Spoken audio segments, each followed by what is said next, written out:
Good morning, folks. Hey, retired dude again. We have some work to do this morning. A couple of days ago, I did a video comparing the reliability or the cost to maintain those two cars right there, the Honda and the Mercedes. And back in November, this Honda had a battery issue and had to put a battery in it. I think it was like November the 17th. And 2 days ago, the battery's dead again. And I need to find out what's going on with it. So let's check it out. So a couple of days ago, I was driving the car. Car drove just fine. Started up just fine. No hiccups on startup. Car started up immediately. Hit the key. Start, go, come home, park it. And I didn't drive it the next day at all. But then I went to drive it yesterday, and when I hit the remote control from the other house on the way over here, nothing. And I was like, well, is the remote control battery dead? Kept walking over here, hit the remote, nothing. Unlocked it with the key and put the key in the ignition. Dead. Total, complete, dead. So I left it alone. So I got up this morning, came out, started working on it to figure out what's going on. I have my Century battery charger and I have my Delran battery charger maintainer to find out what is going on with this battery. So in the video I just did about the cost I've spent to maintain this car, Monroe's put a battery here. They didn't find anything wrong with the alternator. When I took it in there for my starting issues, they put a new Continental battery in there. So this battery's been in here since November the 17th of 2025. I've already contacted them this morning, and I asked them if I take this out and bring it up, will they check it out? They said yes. So let me show you what I've gotten so far since I've been here about a half an hour this morning. So I've had this Century battery charger hooked up almost an hour, and there is nothing going on here. Let me back up. There's nothing going on here. It's not charging. And before somebody looks at this and says, well, you're supposed to put this on a ground, not on the battery. I've tried it everywhere.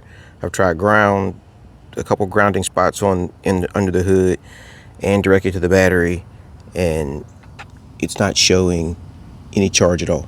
None. All the settings are set properly. It is running.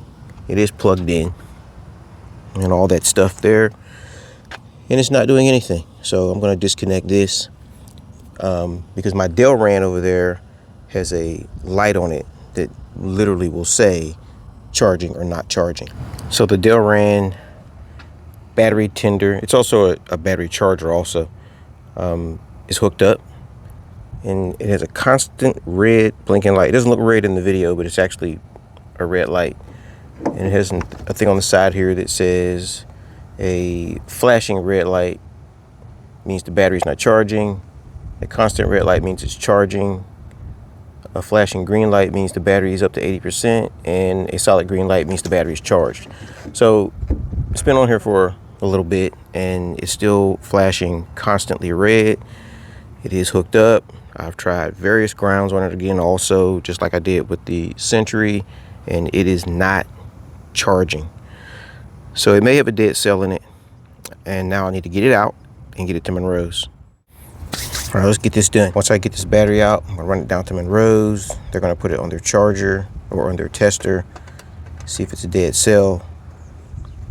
And even no matter what the issue is, once they figure it out, if it needs a new battery and they give it to me, I'm still gonna take it back to get them to check the entire system to make sure there's no problem with the alternator, or if it is a good battery and it's just dead from no alternator charging, I need to know that also.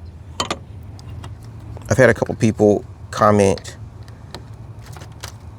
about the video I made, and they've very obviously misinterpreted the video, thinking that I said that a Mercedes S-Class is more reliable than a Honda, which is not what I said. My review or my comments were based on the cars that I own and based on my experience with Hondas, Hondas, Mercedes-Benz, Range Rovers, or whatever. And I said in that video that this is about this car. But I got some comments from people saying, you know, I'm misleading people, that Hondas are more or less reliable, or that Mercedes-Benz is more reliable. I never said any such thing. I said that I'm reviewing my vehicles. And I've spent more money over a certain period of time on this car than I have on, this thing's definitely tight, so that's not a problem, than I have on my Mercedes to keep it running. And I stated just that very thing for my cars. This car does have 221,000 miles on it. My Mercedes does have 70. It doesn't matter. I mean, you know, I wasn't comparing apples to apples. I was just comparing amounts of money that I spent to maintain. That's it. All right, so the battery is disconnected and out, and now we need to get it up to Monroe's.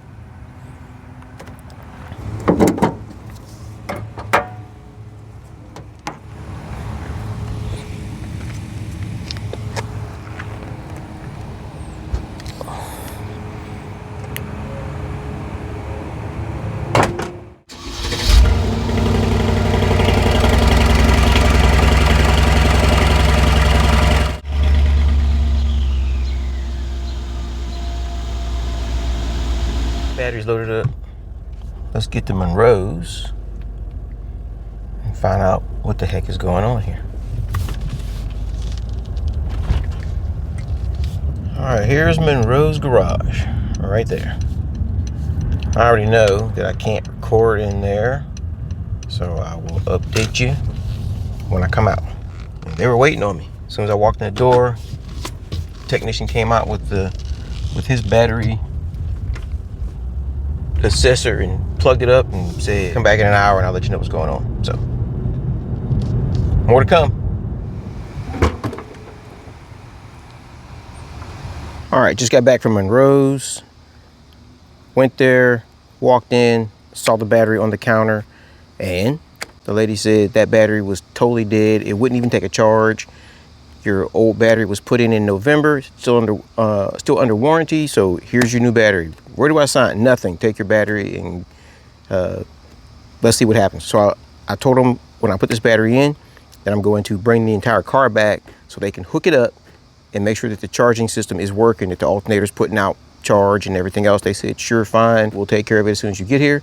So now let's get this battery put in and then get the whole car up to Monroe so they can check the charging system. Now, this video is not even trying to say that Hondas are not reliable. But this car here has cost me more money over that 28-month period than the Mercedes has cost me over the 32-month period that I covered in each individual video. 32 for the Mercedes and 28 for the Honda. But I'm not, trying to say that the Honda is not reliable. I keep it because it's paid off, and it's a workhorse car. I mean, I can use it as a truck if I want to. It's a workhorse vehicle. It does a lot. Yeah, but the video is not to say that Hondas aren't reliable. If you like Hondas, by all means, buy a Honda. And if you don't like Hondas, don't buy a Honda. That's all I'm saying. Buy what you like. All right, everything is back in nice and clean. Let's see what we get.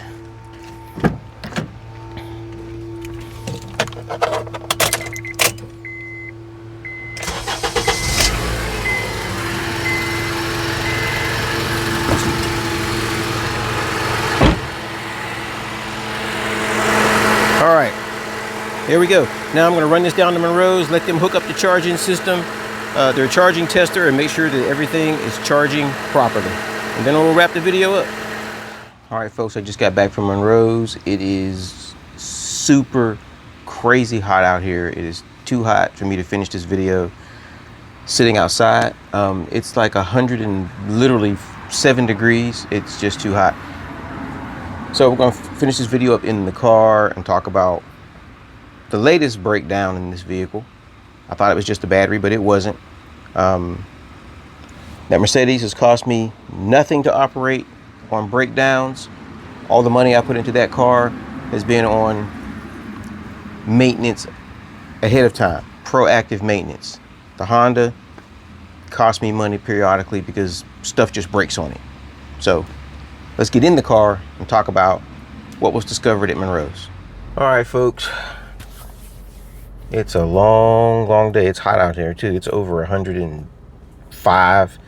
It is 4:35, and we're done. What led to the battery dying?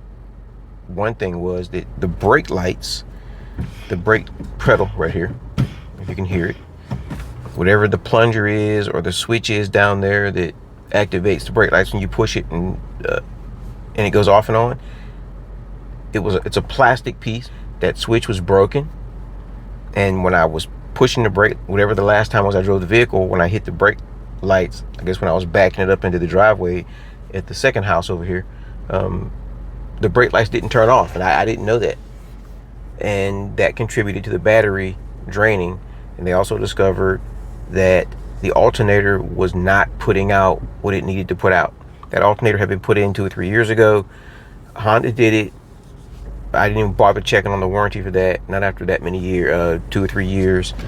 And so I needed an alternator and a new brake pedal switch that activates the, well, not the switch, but the plastic plunger. They didn't replace the switch, just a little plastic plunger down there that makes the brake lights go on and off. So I now have a new alternator, a new brake light switch. And what is the damage here? The damage is this is, even though I did a video a couple days ago about what it cost me for the past 28 months to keep this car on the road. I think that last repair, matter of fact, the last repair on this car was the battery, which was in 2025, November the 17th of 2025. This is the first repair, August, on this vehicle in 2026. Up to that point, I think it was like $4,300 and something for the previous 28 months. This is the first repair of 2026, and for remove and replace the alternator assembly, and here's a big long list of stuff that goes with that. This long list of whatever they do by their shop book, and with my discounts for law enforcement and whatever else, parts, labor fees, shop fees, taxes, and whatever else, $502.50, $502.50. That's the cost. So that's my total cost into this car for 2026. Hopefully that'll be it, and there we have it. It was an adventurous day. It was unplanned. It was unscheduled. My video today was supposed to be about my running costs for the Range Rover for the past, I don't know, 2 years maybe. That was supposed to be the video for today. I'll get to that video soon. Got to go edit this one and push it out. And that's it. Send any comments or questions that you have about this. I know somebody's going to question 502.50. It is what it is. I'm not changing an alternator by myself. I wasn't even in a situation to do that because I didn't even know that was a thing. When I drove it up there, I didn't even know the alternator was bad. I didn't know the brake switch was bad because I didn't know that the brake lights were still on. So that's what they charge. That's what it is. I have the money. I paid it. There's a problem with some people who are going to say, you could have done it yourself in your own garage. Yeah, I could have, but I didn't. So it is what it is. Send your likes, comments, subscribes, and hypes, and all that other kind of stuff. And like I always say in my videos, folks, go start your own YouTube channel so we can see what you do all day long, so we can give you some likes and shares and subscribes and hypes. And by all means, go do something. Go start something that you always wanted to do, and do it before you die. So people can't say at your funeral, that dude always wanted to change his own alternator in his own garage, but he died before he had a chance to do it. Keep God first in your life. Stay prayed up, and I will see you in the next video, folks.